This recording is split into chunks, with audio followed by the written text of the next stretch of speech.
अॼु पुट असां सिखूं था फ्यूचर सिंपल टेंस। अंग्रेज़ी जा कुछ ग्रामेरियंस जो ख़्याल इहो आहे त फ्यूचर सिंपल टेंस थींदो ई न आहे, छो त anything that doesn't exist really is not reality, so you can't place it in that category. Present जेकॾहिं मां चवां थो मां ॻाल्हाए रहियो आहियां त इहा हिकिड़ी रियल शइ आहे। असां पास्ट सिंपल टेंस सिखियो, हिकिड़ी रियल शइ आहे, पर असां को कमु कंदासीं it has no real existence. उहे हिनखे कहिड़ी कैटेगरी में रखंदा आहिनि, मॉडल वर्ब्स वारी में, जंहिंमें का एक्टिविटी हक़ीक़त में थींदी न आहे। ऐं तव्हां ॾिसी सघो था त जेके ॿ हिन जा हेल्पिंग वर्ब्स आहिनि, विल ऐं शल, इहे आम हेल्पिंग वर्ब्स न आहिनि, to be, to do, to have. इहे ॿई मॉडल वर्ब्स आहिनि। सो उन कॉन्सेप्ट जे हिसाब सां हिन खे उन कैटेगरी में था रखनि। बाक़ी हिन में टाइम जो कॉन्सेप्ट आहे ऐं कुझु ग्रामेरियंस जो ख़्यालु इहो त टाइम जो कॉन्सेप्ट आहे, तंहिंजे करे फ्यूचर आहे। सो ॿई इहे कॉन्सेप्ट तव्हांखे ज़हन में हुजनि।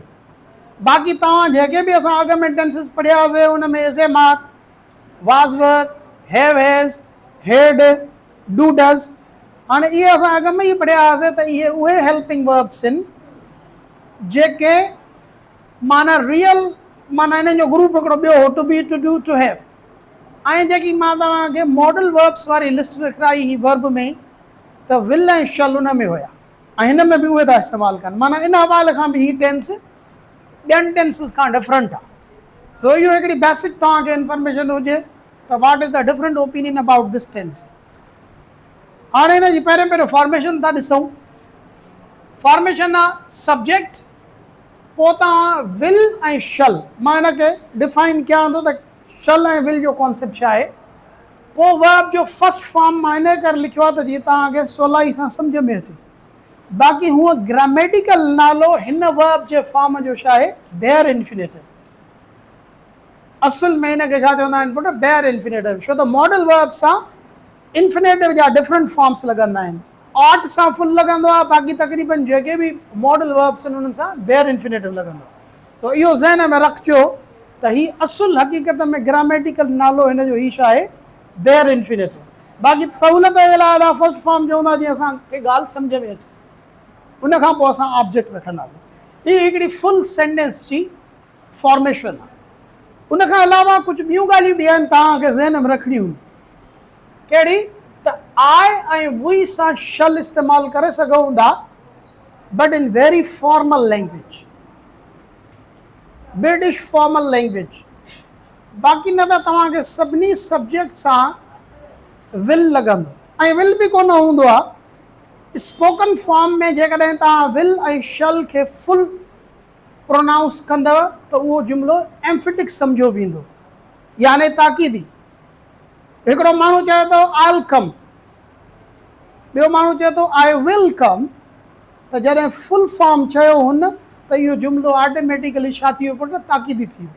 तव्हां इहो असां इन ॻाल्हि खां वाक़ुफ़ु आहियूं त जेके बि ॿोलियूं आहिनि उनखे नॉर्मल वे सां जॾहिं बि इस्तेमालु कंदा आहियूं त उन में असां कॉन्ट्रेक्शन्स इस्तेमालु कंदा आहियूं। तंहिंजे करे तव्हांखे विल बि फुल फॉर्म में तॾहिं स्पोकन में मिलंदो जॾहिं अॻिले माण्हू जो सेंस इहो हूंदो त उहो जुमिले खे एम्फिटिक बणाए, ऐं बाक़ी न त तव्हांखे कॉन्ट्रेक्शन मिलंदो, माना एपोस्ट्रॉफी ऐं डबल एल, जंहिंखे असां छा था चऊं, कॉन्ट्रेक्शन, माना कंहिं शइ खे नंढो करे लिखणु या चवणु। जीअं I'll, will, he'll, they've, that is a more normal way. इनखे फुल फॉर्म में चवंदव त उहो जुमिलो एम्फिटिक थी वेंदो सेंस जे हिसाब सां। ॿियो जेको ग़लतियूं मूं ॿारनि खे ॾिठियूं आहिनि लिखण में बि या आम माण्हुनि खे ॻाल्हाइण में बि, त उहे जॾहिं विल नॉट जो कॉन्ट्रेक्शन ठाहींदा आहिनि, माना उनखे नंढो करे ज़ाहिर कंदा आहिनि त चवंदा आहिनि विलिंट। पोइ साॻियो ई तरीक़ो हणंदा आहिनि जेको इज़िंट, एंट, डोंट, डज़ंट। अंग्रेज़ीअ में विलिंट आहे ई कोन पुट, उनजो कॉन्ट्रेक्टेड फॉर्म छा आहे पुट, वॉन्ट। शल नॉट खे लिखंदा आहिनि शलिंट, या चवंदा आहिनि शलिंट। शलिंट अंग्रेज़ी में आहे ई कोन, उनजो कॉन्ट्रेक्टेड फॉर्म छा आहे put, shan't. So won't and shan't contracted form. ॿी ॻाल्हि त शल मां तव्हांखे चयुमि त लॻी सघे थी, पर ही शीट सां तेसी ताईं तव्हां न लॻाईंदो जेसी ताईं तव्हां पंहिंजे टोन में अथॉरिटी ज़ाहिर न कयो। असां वटि त आम किताबनि में लिखियो पियो आहे त भाउ जुमिले खे एम्फेटिक बणाईंदव त शल ऐं ॿिए सां वरी विल लॻाईंदव, आय ऐं वुई सां विल।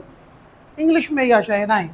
इंग्लिश में छा आहे त जेकॾहिं तव्हां ही शी इट सां शल था लॻायो त याने तव्हां पाण खे ईअं था महसूसु कयो त मां कंहिं कैपेसिटी में कंहिं अथॉरिटी आहे मूंखे, ऐं मां उन अथॉरिटी ते तव्हांखे हुकुम थो ॾियां त हे कमु कयो ऐं तव्हांखे करिणो आहे।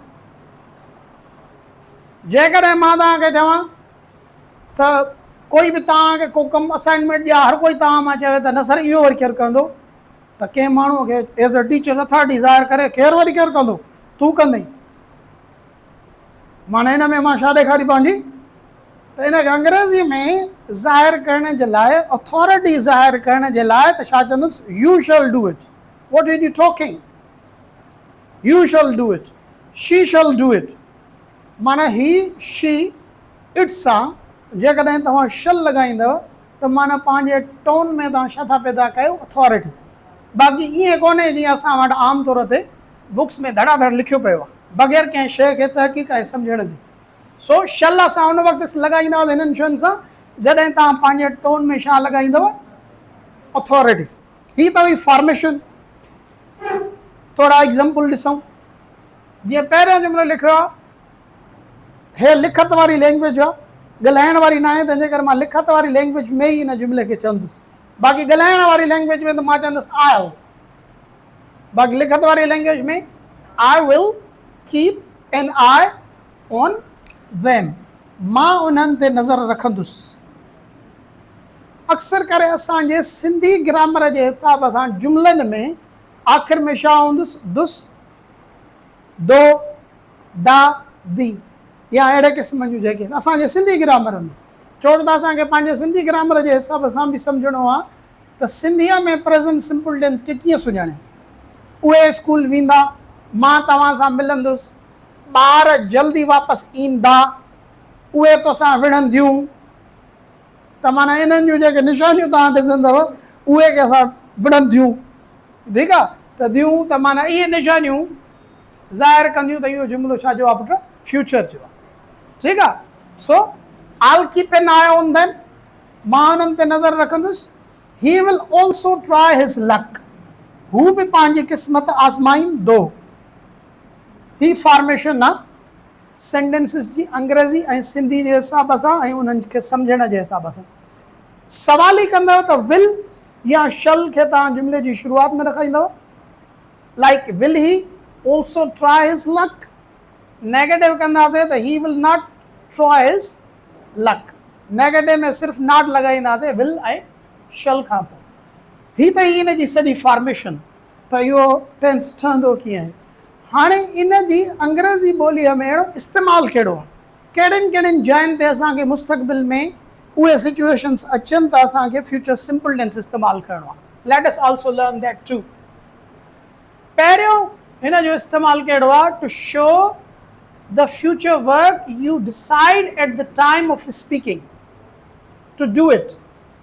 हाणे हिकिड़ा त अहिड़ा कम हूंदा आहिनि जेका करणा असांखे मुस्तक़बिल में हूंदा आहिनि, असां हुन जो अॻु में ई फ़ैसिलो करे छॾींदा आहियूं। हाणे जीअं मिसाल ॻाल्हि, मां हज ते वञण जो जेकॾहिं फ़ैसिलो कयो आहे, हज त अञा देरि आहे, त मां तव्हांखे पर फ़ैसिलो करे छॾियो। हाणे त मां चवंदुमि भाउ मां हिन साल हज ते वञी रहियो आहियां, इहो कमु बि मुस्तक़बिल में कंदुसि, पर इन में फ्यूचर सिंपल न लॻंदो, छो त इहो कमु अहिड़ो आहे जेको अॻु में असां ऑलरेडी डिसाइड कयो आहे, ठीकु आहे। साॻे नमूने सां मां चवां दादा मुंहिंजो वॾो भाउ हिन महीने रिटायर करे थो, त इहो बि फ्यूचर आहे। अञा हे महीने जी आख़िर या ईंदड़ महीने में रिटायर करे थो, या डिसंबर में रिटायर करे थो, अञा डिसंबर कोन आयो आहे, इहो बि फ्यूचर आहे। पर हिन में बि मां विल ऐं शल वारो जुमिलो न लॻाईंदुसि, छो त इहो स्केड्यूल जे तहत या टाइम टेबल तहत कमु थियणो आहे।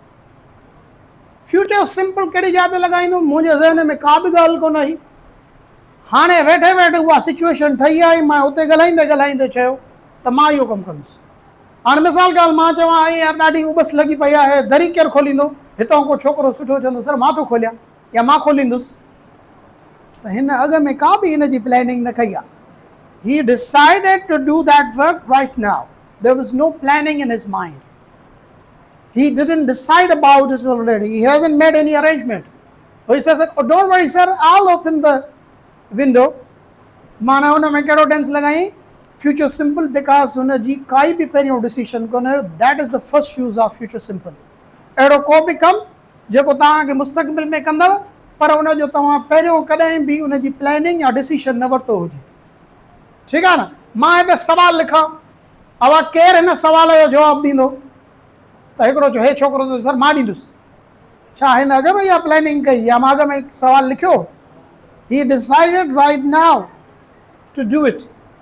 सो अहिड़ो को बि कमु जेको तव्हां कंदव मुस्तक़बिल में, उनजी काई बि तव्हां डिसीशन अरेंजमेंट न कई, हाणे जो हाणे बसि तव्हां फ़ैसिलो कयो हुनखे कमु करण जो, त अहिड़े फ्यूचर खे ज़ाहिर करण जे लाइ असीं छा इस्तेमालु कंदा आहियूं? Future simple tense. Let's have a look at some more examples. Mr. A तो चवे Mr. B खे ॿ माण्हू आहिनि, हाणे कहिड़ा नाला लिखां, शॉर्ट करणो आहे ॻाल्हि खे। उहो थो चवे My cycle has a flat tire. Can you fix it? मुंहिंजी साइकिल जो टायर पंचर थी पियो आहे, ठाहे ॾिनई। Can you fix it? त अॻिलो माण्हू थो चए I can't do it now. I'll fix it tomorrow. हाणे हिन खे अॻ में ख़बर हुई जो हाणे इहो साइकिल जो टायर जेको आहे तो पंचर थींदो, त हाणे मां अॻ में फ़ैसिलो करे छॾियां। अहिड़ी का ज़हन में ॻाल्हि न हुअसि। हाणे जो हाणे सिचुएशन ठही आई, हाणे चयो मां हाणे मसरूफ़ आहियां, पर सुभाणे तो बि ठाहे ॾींदो। He will do it in the future, but he decided it right now. त हुन में कहिड़ो टेंस इस्तेमालु कयईं? Future simple tense. मूं कॉन्ट्रेक्शन इस्तेमालु कई आहे हिते। नंबर वरी ॿियो एग्ज़ाम्पल आहे, I left the door open. ए तो चवे आयो, अरे यार मां आयुमि, हे दर त मूंखां विसरी वियो बंदि करणु। त हिकिड़ो को सुठो माण्हू आहे, I'll go and shut it. ठीकु आहे, मां वञा थो या वेंदुसि, वञी बंदि थो करे छा? माना हिन बंदि करण जो फ़ैसिलो अॻ में कोन कयो हुयो, right now. That is the first. ॿियो वरी आई थिंक खां पोइ बि घणो करे तव्हांखे फ्यूचर सिंपल टेंस मिलंदो अंग्रेज़ी में। ही फ्रेज़ जेको I think in quite different ways सां इस्तेमालु थींदो आहे। त आई थिंक खां पोइ जेको अपकमिंग जुमिलो हूंदो आहे, घणो करे तव्हां जेकॾहिं अंग्रेज़ी लैंग्वेज खे ऑब्ज़र्व कंदा त कहिड़ो टेंस लॻल हूंदो? फ्यूचर सिंपल टेंस लॻल हूंदो। Like I think I'll stay home this evening. मुंहिंजे ख़्याल में त अॼु शाम मां घर में ई हूंदुसि। Future simple tense. हिते जो हिते डिसाइड कई। अॻिला माण्हू वञनि था त भाई शाम जो हलूं था ॿाहिरि घुमणु, हलंदे न न न मुंहिंजो का प्लैनिंग न आहे, मुंहिंजे ख़्याल में मां अॼु पंहिंजे घर में ई हूंदुसि। This is the first use. Second use छा आहे? prediction. Future prediction. Prediction उहा हूंदी आहे जो हलंदड़ वक़्त में असांजे साम्हूं उहे साइंस ठही ईंदियूं आहिनि, सिचुएशन ठही ईंदी आहे, उनखे साम्हूं रखी करे असां अंदाज़ो हणंदा आहियूं त हीउ कमु मुस्तक़बिल में थींदो। उहो ईअं न हूंदो आहे त असां डिसाइड कंदा आहियूं eight the time of speaking, पर सिचुएशन अहिड़ी हूंदी आहे। हिकिड़ो ॿारु आहे जेको इम्तिहान वेठो त सॼो ॾींहुं थो वेठो रुले, मोबाइल गेमियूं थो खेॾे, फ्री फायर सॼो ॾींहुं वेठो थो खाए खेॾे, त मां त हुनखे चवंदुमि न वेठो थो सॼो ॾींहुं मोबाइल जूं गेमियूं खेॾे, तूं त फेल थींदे। प्रिडिक्शन, तूं फेल थींदे। इहा हाणे न आहे त मां डिसाइड कयो आहे, प्रेज़ेंट सिचुएशन मां अंदाज़ो थो लॻायां त इहो मुस्तक़बिल में थींदो। प्रिडिक्शन थो कयां त यू विल फेल। प्रिडिक्शन अहिड़े क़िस्म जे असां कम खे चवंदा आहियूं जेको हलंदड़ हालात खे साम्हूं रखी करे तव्हां मुस्तक़बिल जे बारे में अंदाज़ो लॻाईंदा आहियो, त उहो अंदाज़ो जेको ज़ाहिर कंदव मुस्तक़बिल वारो, हुनखे प्रिडिक्शन। ऐं टेंस कहिड़ो इस्तेमालु कंदव? Future simple tense. Let us have a look at some examples. साॻे ई सिचुएशन था हटायूं। मिस्टर ए थो चए I am worried about my exams. मां पंहिंजे इम्तिहाननि जे बारे में ॾाढो परेशान आहियां। हाणे इहो ॿियो आहे, फ्री फायर वारो न अथव, ठीकु आहे न। आई am worried about my exams. त मिस्टर बी थो चए परेशान न थी, डोंट वरी यू विल पास। परेशान न थी, तूं सुठो महिनती ॿार पास थी वेंदे। माना मां prediction, I predict about it. अंदाज़ो तो वणा त इहो कमु थींदो छो त महिनती ॿार आहे. Number 2, I feel awful. I think I'll be sick. अलाए छा थो थिए मूंखे, मुंहिंजी तबियत ख़राबु आहे. I feel awful. I think I'll be sick. लॻे थो त मूंखे उल्टी ईंदी. हाणे तव्हां चवंदव सर सिक त माना बीमार. अंग्रेज़ी में टू बी सिक फ्रेज़ जेको आहे उहो कहिड़े सेंस में इस्तेमालु थींदो आहे? उल्टी करण वारे सेंस में. I'll be sick. मूंखे उल्टी ईंदी. तव्हां चवंदा साईं लफ़्ज़ त वॉमिट आहे. असां त ॿुधो आहे वॉमिट माना या puke. Puke, informal law. Vomit is bit technical and mostly used in medical terms. Everyday, day-to-day language में कंहिं माण्हूअ खे उल्टी अचे थी या ईंदसि त टू बी सिक माना उल्टी अचणु. ऐं घणो करे बीमार थियण जे लाइ फॉल इल लफ़्ज़ इस्तेमालु थींदो आहे. Fall ill, fall ill, fall sick. घणो करे बी सिक घणो करे छा जे लाइ इस्तेमालु थींदो पुटु? हा, उल्टीअ जे लाइ. सो प्रिडिक्शन, अॻिले माण्हू जी तबियत ख़राबु आहे, पघर वंस था, ॾींहुं लॻो अथसि, हाणे उल्टी वारी खे छो थो लॻे थो मूंखे उल्टी ईंदी. प्रिडिक्शन. सो कहिड़ो टेंस इस्तेमालु कयोसीं पुटु? फ्यूचर सिंपल टेंस इस्तेमालु कयो. ॿियो टियों नंबर, अंग्रेज़ीअ में कुझु एक्सप्रेशन्स हूंदा आहिनि पुटु. ईअं कोन्हे त बसि असां निशानियूं यादि करे ऐं बसि हाणे चऊं था असां फ्यूचर जा माहिर थी वियासीं. हमेशह लैंग्वेज खे ऑब्ज़र्व कबो आहे त नेटिव स्पीकर्स कीअं था उनखे इस्तेमालु कनि. सो उहे शयूं साम्हूं रखण जे लाइ अंग्रेज़ी जा कुझु फ्रेज़िस आहिनि या लफ़्ज़ आहिनि या एक्सप्रेशन्स आहिनि, उन्हनि खां पोइ बि तव्हांखे घणो करे फ्यूचर सिंपल टेंस मिलंदो. उहे कहिड़ा कहिड़ा आहिनि? Probably, I am sure, I bet. I bet वारो सेंस बि साॻियो आहे आई एम श्योर वारो. ठीकु आहे. I think, I suppose, I guess, I think, both of them are used more or less in the same way. Let us have a look at some examples. I bet he'll get the job. I bet phrase लगायो उन खां पोइ मां कहिड़ो tense लगायो? Future simple tense. मूंखे पक आहे त हिनखे नौकरी मिली वेंदी. I bet he'll get the job. I guess I'll see you next week. लॻे थो त हिन हफ़्ते तोसां मुलाक़ात कोन थी सघंदी, ईंदड़ हफ़्ते वरी तोसां मुलाक़ात थींदी.